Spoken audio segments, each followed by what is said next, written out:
If you feel angry, maybe you can put at home some music, like, I don't know, heavy metal or something, and kind of just express that anger through the music. This morning, I just put on some music and danced a little bit, and I just felt much better already. We can just kind of allow it to be expressed through our bodies. Did you have a specific moment where you realized how good dance was for you? I had this health condition, so the medical doctors didn't know what to do. When did you first realize that dance and neuroscience belong together? First, for a really long time,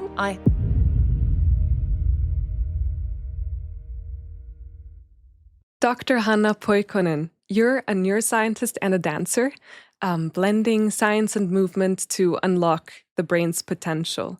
Your research spans top universities worldwide, but you don't keep it in the lab. You bring it to all of us. With your own method called WiseMotion, you're helping people stay sharp, focused, and creative. When did you first realize that dance and neuroscience belong together? Thank you, Nico, for inviting me. It's a pleasure to be here. And I love the formulation of this question, because first, for a really long time, I had dance and science as separate lives. So I always said that through dance, I let my mind to relax from science. And through science, I allow my body to recover from all that physical training of dance. But then I made my master's thesis when I was studying biomedical engineering. I made my master's thesis on neuroscience of music. And then when I was finishing that, I noticed that there is this small kind of niche field of neuroscience of dance emerging. And I felt that, okay, this I can understand on the cognitive level, but also on the embodied level. Because in the music, I felt that I could theoretically talk about the phenomenon in music, but I'm not a musician. So I don't really, in an embodied way, understand that. But dance, I do. So then I created a project on neuroscience of dance, which then ended up being my doctoral thesis. In preparation for today's podcast, this morning I just put on some music and danced a little bit, and I just felt much better already. So I think it's obvious for most of us that dance on a physical level is very healthy, but could you explain a bit more what it does to us on an emotional level, how it helps us also with our mental health? Yeah, there was actually last autumn published a paper where they noticed that dance was the best kind of physical exercise for elevating our moods. So in general, the sports and physical exercise seemed to be good, but dance was somehow kind of striking, kind of even better. And I think it's precisely this combination of several elements. And if we look at kind of more expressive therapies like dance movement therapy, there precisely this kind of implicit, indirect expression of emotions is very, very important. And I think that's kind of where the relieving effect of dance is, that we can express our emotions. They can be pleasant or unpleasant, but there is kind of open space for that. And we can approach them in an indirect way. So not, for example, if we feel anxious or sad or angry, that doesn't feel overwhelming. We can just kind of allow it to be expressed through our bodies. And that can be very, very relieving. Or on the other hand, if we feel kind of low, just kind of if we put some rhythmical music, some music where we really enjoy and we just dance to that, I think that can just really bring in the joy. I think especially if you dance in a group, and that's what I also use a lot with WiseMotion, that when you meet people on the dance sessions and you do it could be some even really simple moment exercises together, but you can see kind of how the joy kind of sparks into people's eyes right away. You just mentioned WiseMotion. It's a method that you've created. What is it about? Yeah, I started the creation of WiseMotion when I was about to finish my PhD in 2018, because in my PhD I was studying the brains of dancers, musicians, and people without background in dance when they were watching dance and listening to music. And in general, then, obviously, when you're doing your doctorate, you need to read a lot of literature. And I was reading also a lot of kind of well-being and arts, well-being and dance type of literature. And I felt that there starts to be quite a lot of scientific evidence of the benefits of arts and dance for our physical and mental health. But I felt that sometimes in academic papers, it's expressed in such kind of complicated way that it doesn't reach the wider audience. So it might be hard to understand for someone who is not a neuroscientist. So I somehow felt that it was my responsibility to try to put that academic knowledge into the form which is inspiring and understandable for kind of wider audience. And in WiseMotion, what is in the core is that there is this scientific knowledge and embodied experience coming together in a natural way. So we don't understand the science only as kind of neuroscientific presentations, but we really embody that. So through the movement exercises, we can really experience, for example, emotions in our bodies, or we can enter into the state of deep concentration or creative mental states. So always when I start creating these movement exercises for WiseMotion, I think like, what is kind of the brain state I aim to reach with these type of exercises? Could you describe the type of exercises you do? What would that look like? Yeah, so I have long background in dance. I started from street dance, then I went more to the contemporary dance, and then also to Buto, which is this Japanese dance theater. And then I did also quite a bit of martial arts, like Chinese martial arts, like Kung Fu, Tai Chi, Qigong. So I think if you look the WiseMotion exercise from outside, it might look a little bit like Tai Chi. So there's like very calm kind of movement meditation. Or it might look even like kind of joyful group activity like in street dance. So I kind of use this kind of wide background, what I have in movement, to create the WiseMotion exercises. And it really depends what is the topic we are working with. So if we are working with like enhancing memory, maybe it looks very different. The exercise, it might be like faster movements and maybe trying to learn some choreography or some interaction with people. Whereas if we are aiming, for example, to relieve stress and anxiety, then it might be more this kind of Tai Chi type of meditative movement space. Why is it so important to you to bring your science to a broad audience? Sometimes I feel as a researcher, it's intellectually stimulating. So I love it in that way that it's very interesting and inspiring. But sometimes for me personally, I feel it lacks the meaning because I don't see the influence what it does. So I read in papers how dance can alleviate depression or how dance can help someone with stroke.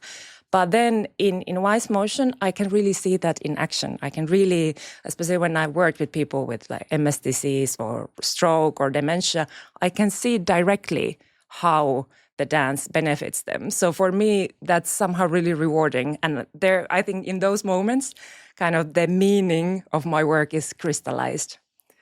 Do you have a story or an example of a person where you really saw this change from before and then after dancing and moving? Yeah, I have quite a few. Maybe I tell shortly too. So there was one person who very unfortunately had a stroke in early age. She was 42 and she had like a genetic disposal for that. And then she had to go through a big surgery for that. And unfortunately in that surgery, she got another stroke.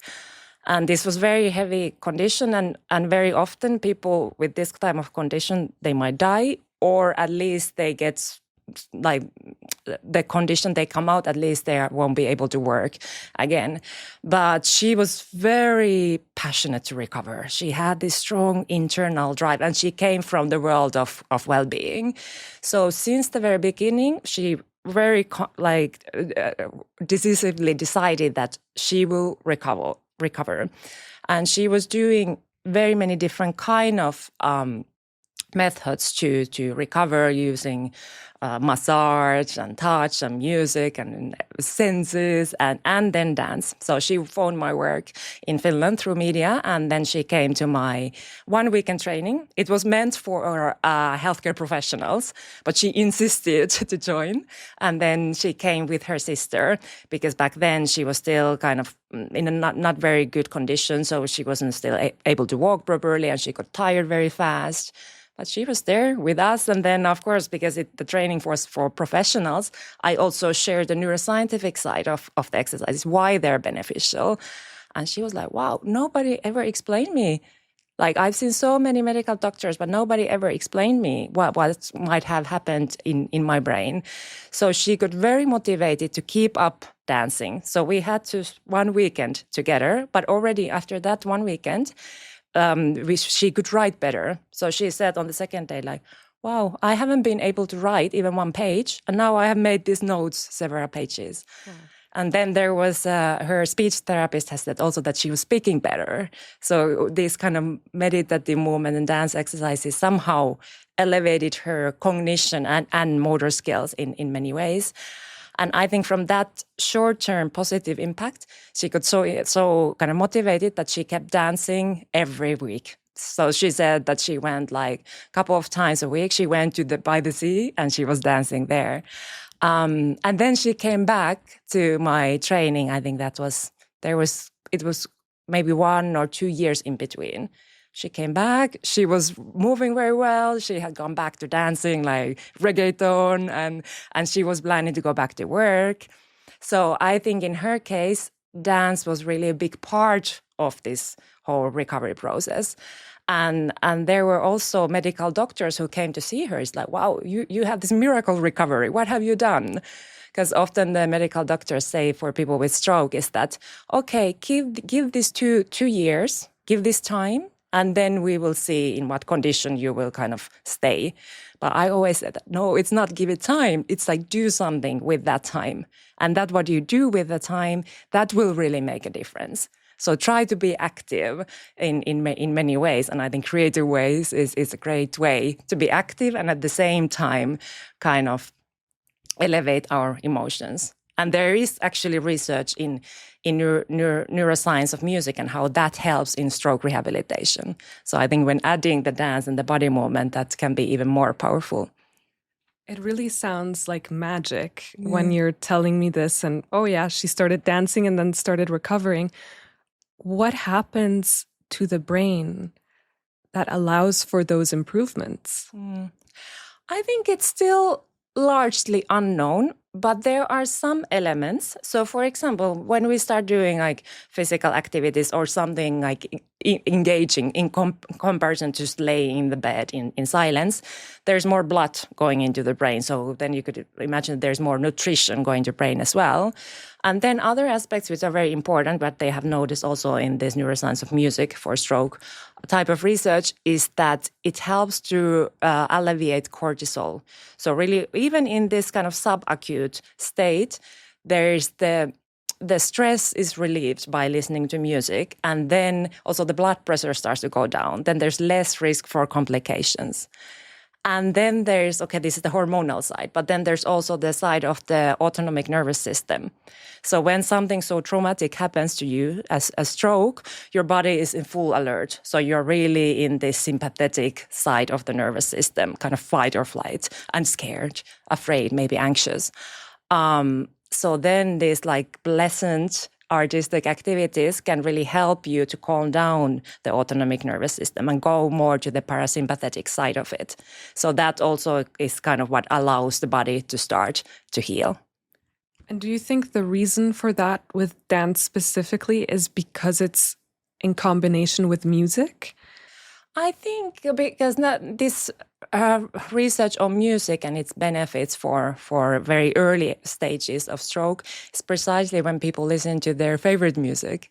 So I think there is this connection that you really enjoy the stimulus, but then at the same time, you have memories related to that. So you might connect to these like really beautiful memories that might work as an extra motivation to really like work towards your recovery.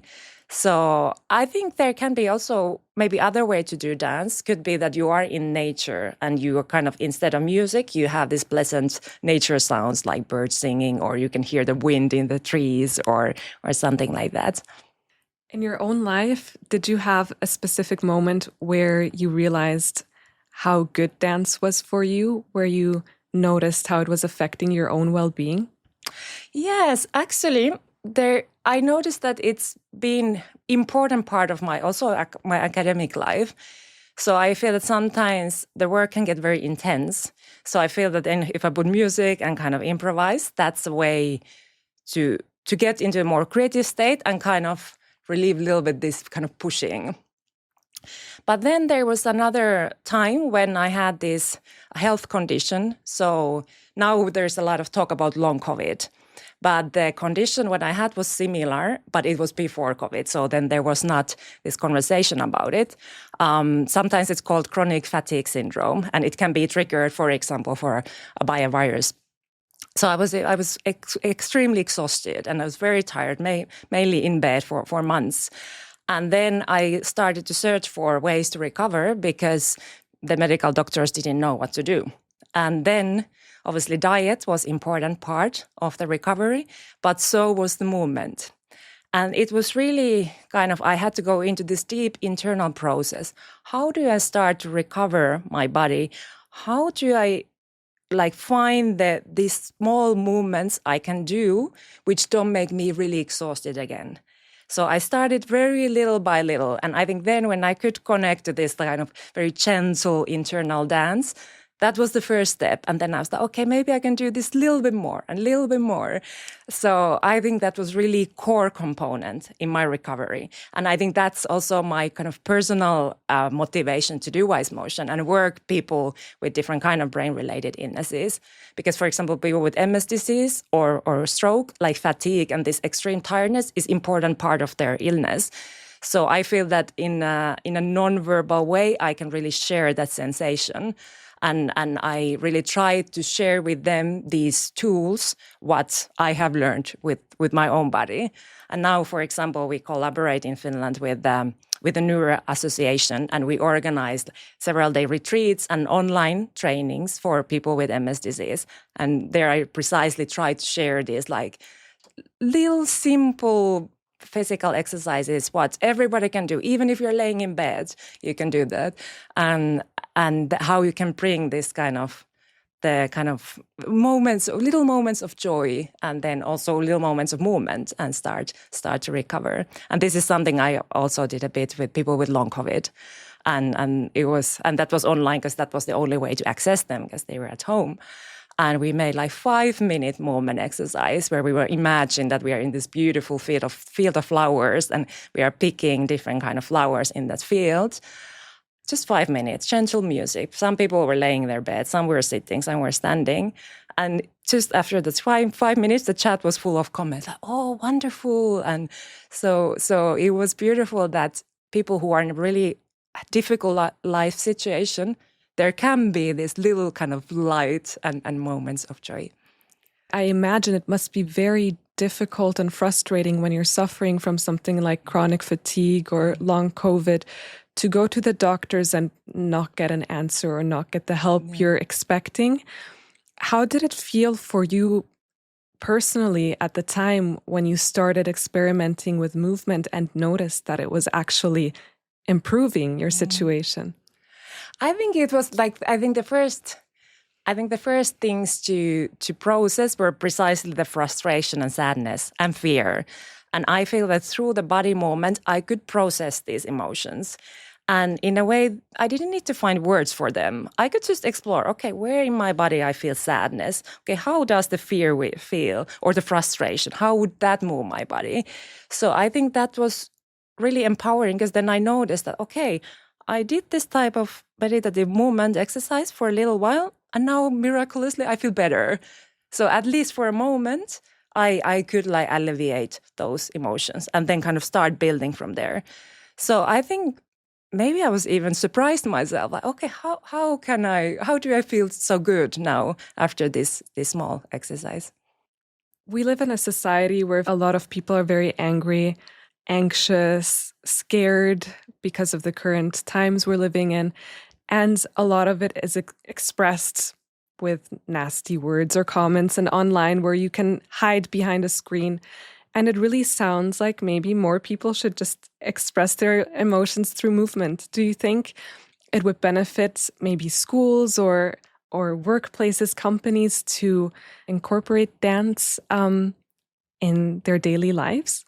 Absolutely. And I feel like now we live in this kind of time which either there's a lot of like anger and fear, or there's this some kind of like forced happiness. So I think neither of these states is healthy for us, because it's natural that we have all kinds of emotions. Every person goes through very many different kind of unpleasant emotions: anger, frustration, sadness, fear, but also kind of joy and happiness. But I think the healthy emotional world is dynamic. And then I think when we start to get stuck to one emotion, for example, to anger, I think that's the moment to be worried of. And I think then I really speak for the expressive therapies, and it doesn't mean that you need to necessarily go to see a therapist, but you can do that yourself. It's like, okay, how would I express this anger? How would I express this frustration?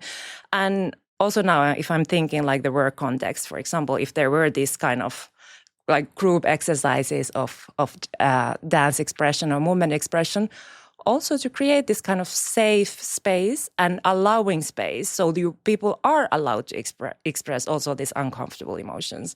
Because sometimes also we have this social pressure to show the good side, but maybe there should be a space where we can, in an embodied way, express also the emotions which are not so comfortable, and not to express them directly to someone else, but just explore that emotion in ourselves and let our bodies to process that.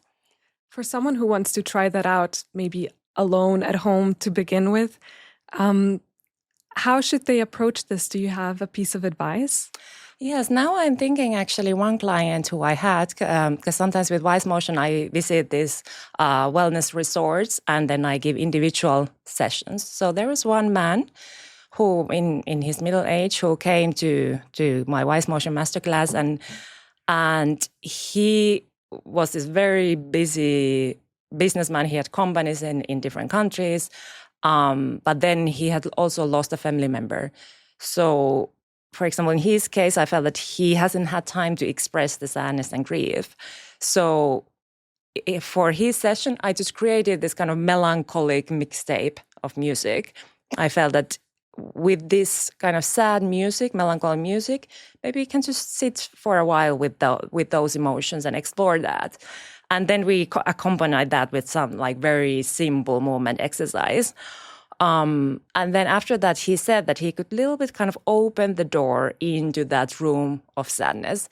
So I could advise something similar to do at home. For example, if you feel angry, maybe you can put at home some music, like, I don't know, heavy metal or something, and kind of just express that anger through the music. Or if you feel sad, to put like melancholy music and just allow kind of yourself to express the sadness with the music you are playing. There are many people who have never danced in their entire life and perhaps would be a bit intimidated by this idea. What would you like to tell those people? This is actually one of the challenges I enjoy the most, because you can imagine how many emails I have gotten from people that, Hanna, I would really like to come to the WiseMotion workshop, but I have never danced and I'm afraid of it. And then I always say that, okay, come. If you feel uncomfortable, I have failed, because I need to provide the space and the movement exercises that you can feel comfortable. So tell me if after the session you feel uncomfortable. That's like feedback I take seriously, because then I need to change something. So how I often start with people who have no background in dance, which is 80% of the WiseMotion clients, is that you can start, for example, walking or reaching movement. So you can start with some kind of everyday movement, and then try to like, okay, what do if I reach to different directions? So all of a sudden you start to create your own dance. There is the creative component in it. So instead of reaching for the cup, you used to start to reach some imaginary, for example, the flowers, what I said in a previous example. Or the other way could be that you start connecting with your breath, and breathing is movement as well. And then you might start to feel like, okay, how does this breathing movement expand into my whole body? And again, you might notice that, okay, I'm again in the space of creative movement. So this is dance as well. I know myself that dancing is great for me. I started doing ballet when I was a little kid, and now I've started tap dancing, which is a whole other challenge. But I believe you've also looked into the effect of watching dance. What have you found there? How does watching other people dance affect our brains? This is very interesting because what I noticed in my studies that depending on your background, so I compared the dancers, musicians, and lay people when they were watching dance on video. But then I made another study where I brought dance duet into a real theater, which is also a brain research laboratory. So then I was also studying the brains of the spectators when they were watching this live dance. And I noticed in both of these cases that the dance experts, when they were watching dance, they had more of this like theta synchrony in their brain. So in a way, their brain reacted differently than the musicians or novices because they had this experience. What does that mean exactly? Theta synchrony, it can be related to different kind of brain processes. It might be related to this combination of like multimodal, different sensory stimuli at the same time. So there's the music, there's the dance, like in the visual space, but also in embodied space. So the dancers might be kind of more sensitive in that because that's what they've been trained in. On the other hand, the theta synchrony has been connected to the kind of navigation in space. So that might play a role as well. On the other hand, there are other studies which connect theta synchrony to emotional processing and also memory processing. So I think we can't say exactly which one of these four it is. Personally, I think it's probably a combination of these kind of brain processes. And what is the difference between watching something on screen and live? Yeah, this is a great question because what I noticed in my studies was that there's kind of a little bit more of this difference. So in a way, it looked like the dancers' brains were even more trained to watch the live dance in comparison to the video recorded dance. And then there are other studies which show that kind of the connection of the brain and the body is stronger when watching live dance in comparison to the video recorded dance. So in a way, it's more immersive experience. And I think that speaks for our will to go and watch ballet or contemporary dance performances or just watch any type of dance in person, in live, that there is something extra, what it also gives to our brains and also our brain-body connection. On an emotional level, how does that affect us? Should we all go to the ballet more and watch more shows, or what have you noticed there? I think so. Also, I'm thinking kind of the sense of community, what is created, that you are not watching, for example, in our previous study, the participants were watching in a dark, isolated laboratory dance, but it's like, okay, this is very artificial situation. Like, what if you're watching dance in an audience with a lot of people? There are some other studies which show from like music research that when people are in a concert, it seems that the brains of the ones who are sitting next to each other are also more in synchrony compared to the ones who are sitting very far away. So I think that also shows something very interesting about the kind of the social nature of human beings. So even if we are not in direct interaction with someone, but we kind of are in physical proximity, there is some kind of attunement with another person. If our brains function on the similar level after performance, if I were to interact with someone who was sitting next to me, would we be more likely to get along? This reminds me of another study where they were studying this very simple synchronized movement. And there were two people who they measured their brain activity before. Then they were asked to do this like very simple like hand swaying movement with the partner. And the hand sway was in rhythm. And then they stopped and then they measured the brain activity again. And they noticed that after this very simple shared rhythmical movement activity, the brains were more synchronized. And they also noticed that even though they were asked to stop the synchronized movement, there was still kind of an echo of it. So they could notice that also after the synchronized movement exercise, there were still kind of like this microscopic shared movement. And then they noticed that the ones who had more of this like tiny like movement synchronization afterwards, they reported less social anxiety. So I think this could also relate to the kind of the social connection and also the alleviation of anxiety, what could come through shared rhythmical movement like dance. Could you walk me through an experiment where you would kind of look into the effect of dance on someone's brain? How do you even approach that as a scientist? There are many different ways. Now I'm thinking one of our ongoing studies in Sweden at the Örebro University Hospital. And there I'm collaborating with the psychiatrist and physiotherapist. And there we have quite challenging group of participants or patients. It's people with schizophrenia. And they tend to be people who they don't respond very well on any treatment what is known by today. So then it's important, like any kind of alleviation you can give them, that would be beneficial. We don't have the results yet, so we are in the piloting phase of the study. But for example, in this case, we are interested in the transfer effects of dance. So we have a dance intervention, which is for twice a week for 12 weeks, and we measure their brain activities and different kind of cognitive tasks and emotional regulation before and then after. So our hypothesis is that this dance practice helps to transfer the skills, for example, in emotional regulation or in cognitive processes or in some kind of physical measures. So that we don't measure the brain activity during the actual dance, but we measure before and after the intervention, and then we expect to see some changes.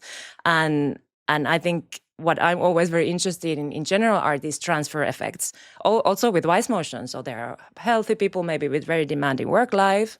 They come, and then I'm always thinking that, okay, how can I teach in this space, for example, skills for emotional regulation or just body awareness, so that they could take them back into their everyday life, so that when they are in this like busy, intense, for example, work environment, that they could, in that environment, use some of those tools. And then that the kind of the benefits of dance would transfer into the tasks in everyday life. So far in your research, has there been a key finding that has surprised you or fascinated you particularly? I feel that every time when I have a new research, every time I get surprised. So maybe I can tell a couple of such surprises. So the first one was related to my very early PhD stages. So there I was interested in how people's brain process music. So again, I had the dancers, musicians, and lay people, and I had these like long musical pieces, and then I found there parts in the music where there's a rapid change. For example, there are low tones, and all of a sudden there's a high pitch coming in. So I found this kind of moments in the music. And then I could notice that there are these kind of conventional brain responses, which usually are studied in silence and then when bringing in a sound. But I noticed that, okay, well, if the brain reacts to changes, it doesn't need to be a change from silence to sound. It can be a change from low tones to high tones. And then I could really see these components.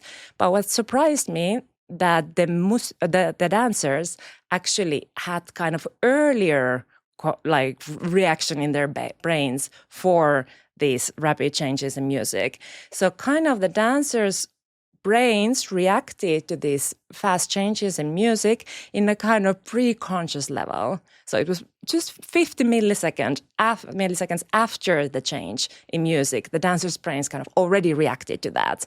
Whereas the musicians and novices, the lay people, didn't have such an influence. So then I was also thinking, okay, but the dancers, okay, they really, in an embodied way, need to follow the music, not to think, okay, now something changed, I should react, then you're already late. So I think that was surprising. And the other one was the study what we made at the ETH Zurich here, where we were actually studying mathematicians. And we compared them to novices when they were solving complex mathematical problems. And I noticed that when the mathematicians were solving these complex mathematical problems, their brains had more this low delta synchrony. And usually the delta synchrony has been connected to stages of deep sleep. So that's why it hasn't been usually studied in the context of cognition, because it's thought that that's just related to deep sleep. But then there are also studies which show that there's more delta synchrony in people who are experienced in meditation.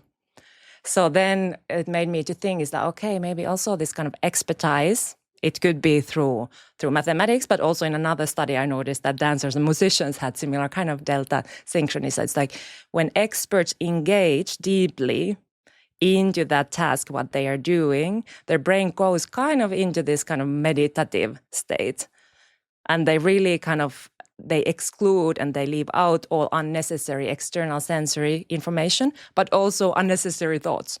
I know that nowadays, one of the big problems many people have is this inability to concentrate. So you try to concentrate, but then there are many other thoughts coming into your mind.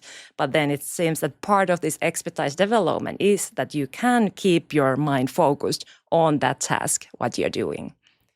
So am I understanding this correctly, that if you really want to focus on something, you should try to get into this delta synchrony? Is that correct? This could be based on the studies. I think we need more research on that. But if we look at the experienced meditators, or in this case, mathematicians, it seems like that. And I would say that part of development of the expertise is also to develop the deep internal concentration. And this is the part I'm a little bit worried of this world we are living now, where everything is very sped up. We also give many of our kind of intellectual activities to artificial intelligence. So I'm also worried, like, what happens to our brains if we kind of teach ourselves out from these states of deep concentration, which seems to be the brain state where you actually solve complex problems. I can just say from my own experience, I think outsourcing my own creative process and thinking to AI, or also being super distracted by social media and having all this information all the time, it makes me just more nervous and anxious. I feel like I lose my calm, and it's actually so important to stay calm and stay focused. And I hope it's something we don't forget. Exactly. And kind of think like, in your day, how can I create time for this kind of deep internal concentration? Keep your phone muted, keep your phone away, keep your emails away, like just focus on that thing, what you're doing. And it doesn't mean that you need to be all day like that, but just reserve like 2-3 hours that you can really get deep into something. So you train your brain on that as well. But you might also notice that you feel less anxious and you feel better, that you are allowed to immerse into that something. And when I teach at the ETH, like young students, I always try to kind of remind them that actually we are in university because we enjoy thinking. So thinking is something we like to do. So we shouldn't kind of like let that thinking process go and give that all away to the artificial intelligence. Because in the first place, we came to the university because we like thinking. So somehow to keep the enjoyment and curiosity in thinking and thinking from different perspectives, and sometimes just getting lost in our thoughts and just admitting like, okay, right now I don't have a solution. I don't need to go and search for it in ChatGPT. I can just sit with that and maybe I find a solution later on. One of the things I think makes us human beings so interesting is our creativity. And I teach video production at a school, and what has kind of bothered me lately is that I've given students the task to come up with video concepts, and they've just outsourced everything to ChatGPT. And I hope that we can kind of move away from this again at some point and use our own creativity. Yeah, I think this from the kind of pedagogical perspective, and I think for us as teachers, we need to add like new element, new responsibility on teaching, and really try to kind of also motivate the students to think and explain the benefits of that in the long run. Because I noticed the same at the ETH. So nowadays you can't give assignment on writing an essay anymore, because many students just send you an essay made with artificial intelligence. And it's like, okay, but I'm not interested in what AI thinks about my lecture. I'm interested in what kind of thinking processes you create out of that, even though it's imperfect and kind of you're not knowing yet where this exploration exploration is going.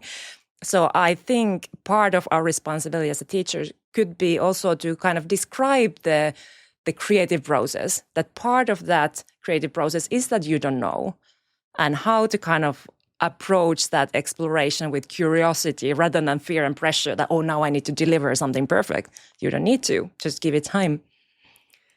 For our listeners, we're sitting in a podcast studio right now. Is there something we could do at this moment, an exercise that will help me go out and focus better when we're done? Well, I would do something very, very simple, maybe coming more from the world of Qigong and Tai Chi, so kind of connecting the breath and the movement. So often I have noticed that people, if they're not used to meditation and maybe they don't have so good connection with their bodies, they try to do this still meditation and their thoughts are racing just more. They might even start to feel very anxious. But then when you can connect to your breath with a very simple movement, you pull the activity from the prefrontal cortex more into this like deeper brain regions, which produce this kind of automatic movement, something what you have learned very well. You don't need to think about it, like, okay, what is the choreography? No, you're just moving. So that seems to be very helpful in calming the mind and the body. So this would be like very simple advice I would give. And it doesn't need to be long. You can just count, I don't know, maybe 10 breaths or just a little while, 5 minutes. And you don't even need to count the time, but just a little while and you might notice right away that, oh, actually, this really has an impact. Is there something you do in your daily routine to help you? Yes, I get asked quite often what is my daily routine, and then I say that my routine is not to have a routine because I'm more listening. What does my body need? So, but maybe something you could call a routine is that I do some kind of embodied practice every day. Usually something small in the morning, something small in the evening. But it can be also in a form of meditation like Yoga Nidra, which is this body awareness meditation. So that's still meditation, you lay in bed. But it could be also, I have this repertoire of like Qigong exercises, which I also like to do. Or it could be more, for example, then if I'm missing more like creativity, I put like what you did this morning, I put music on and I just dance with that. So I think my routine in that sense comes a lot from the connection to my body. Like, okay, what do I feel that I need right now? If I haven't rested well, maybe then I go more for Yoga Nidra. If I feel like, okay, now I have something where I need to be more dynamic and energetic, I go for dance and so forth.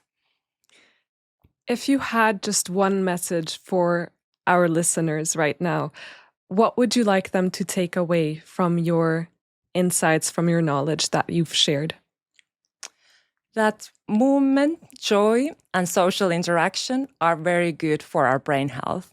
Sometimes when we are young, we don't really think that the brain health matters, but that's actually something what you build over decades.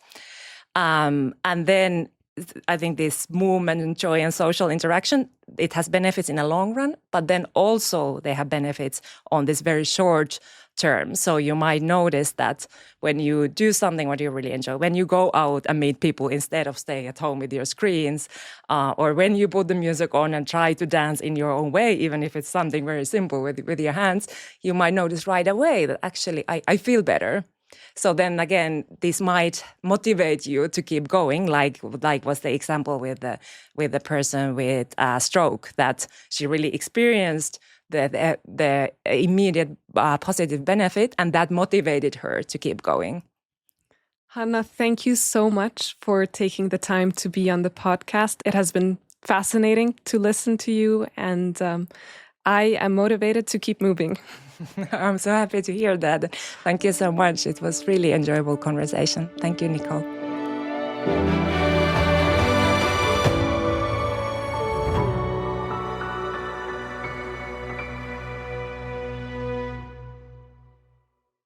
If you enjoyed this episode, please consider liking, commenting, and subscribing.